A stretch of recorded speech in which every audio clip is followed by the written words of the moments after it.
Hello guys, welcome back to my channel. இந்த வீடியோவில் cylinder booking வாட்ஸ்அப்பில் எப்படி புக் பண்ணலான்றதை பற்றி பார்க்கலாம். ஸ்க்ரீனில் தெரிகிற நம்பரை வந்து உங்கள் காண்டாக்ட்ஸை சேவ் பண்ணி வச்சுக்கோங்க. அப்புறம் வாட்ஸ்அப் ஓப்பன் பண்ணி ரெஃப்ரெஷ் பண்ணிட்டீங்கன்னா இந்த நம்பர் இருக்கும்.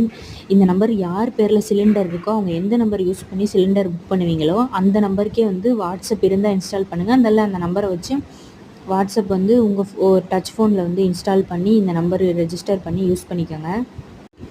இந்த சேட்டை ஓப்பன் பண்ணி இதுக்கு ஒரு ஹாய்ன்னு போட்டிங்கன்னா இந்த மாதிரி டீட்டெயில்ஸ் கேட்கும். எல்பிஜி ரீஃபில், அதுக்கப்புறம் எல்பிஜி சிலிண்டர் புக்கிங் சொல்லிட்டு அந்த ஆப்ஷன் கிளிக் பண்ணி கன்ஃபார்ம் பண்ணிங்கன்னா உங்களோட ஐடி வந்து காட்டும்.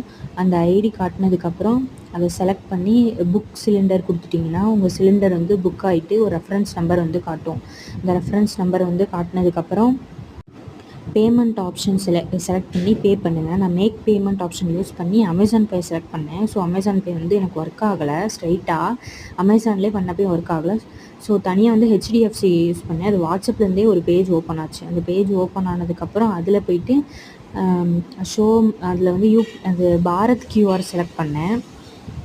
அதிலே வந்து பே பை எனி யூபிஐ ஆப்ஸ் அப்படின்னு சொல்லிட்டு ஒரு ஆப்ஷன் இருந்துச்சு. அந்த ஆப்ஷன் மூலமாக நீங்கள் என்னென்ன பேமெண்ட் ஆப்ஷன் வச்சுருக்கீங்களோ அதை வச்சு நீங்கள் பே பண்ணி அந்த அமௌண்ட்டை வந்து ஸ்க்ரீன்ஷாட் எடுத்துக்கோங்க. நீங்கள் பே பண்ண ரெசிப்ட்டை வந்து ஸ்க்ரீன்ஷாட் எடுத்து வச்சுக்கோங்க. அவ்வளோதான் ஃப்ரெண்ட்ஸ். தேங்க்யூ.